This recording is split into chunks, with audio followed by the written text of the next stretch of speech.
Israel launches new strikes on Gaza as calls for ceasefire grow. Israel conducted dozens of airstrikes on the Gaza Strip on Monday, after Palestinian militants fired barrages of rockets at southern Israeli cities. The pre-dawn raids on Gaza were some of the heaviest seen since the fighting began a week ago. Israel said it hit facilities belonging to the militant group Hamas and several commanders' homes, but main roads and power lines were also damaged. There were no immediate reports of casualties following the strikes. People in Gaza have told of their fear. "I was getting ready to die. I had to be at peace with it," Najla Shawa, a Palestinian humanitarian worker and mother of two, told the BBC. Describing previous airstrikes over the weekend, she said, "People we know were killed, people we work with, ordinary people, professional people, young and old."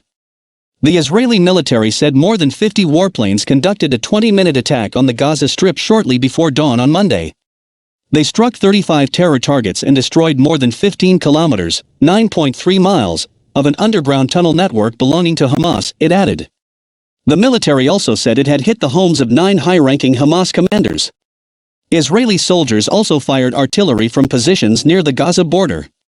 The fighting began after weeks of rising Israeli-Palestinian tension in occupied East Jerusalem that culminated in clashes at a holy site revered by both Muslims and Jews. Hamas, which controls Gaza, began firing rockets after warning Israel to withdraw from the site, triggering retaliatory airstrikes. Israel says more than 3,000 rockets have been fired into the country over the past week. On Monday, rocket warning sirens sounded again, in several areas around southern Israel. One rocket hit an apartment building in the city of Ashdod and several people were reportedly hurt. Palestinian officials in Gaza, meanwhile, said the overnight strikes had caused widespread power cuts and damaged hundreds of homes and other buildings. "Slept for 3 hours. We are physically safe but had one of the most difficult nights," one resident wrote on Twitter. The overall death toll in the territory now stands at 200, including 59 children and 35 women, with 1,305 injured, according to the Hamas-run health ministry. Israel says more than 130 militants are among the dead, but Hamas has not recognized this. International calls for a ceasefire have continued to mount. Egypt's President Abdul Fattah al-Sisi said on Monday that his country was going to great lengths to reach a ceasefire, and hope still exists.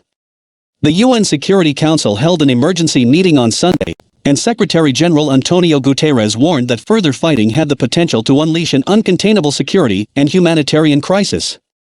He pleaded for an immediate end to the utterly appalling violence.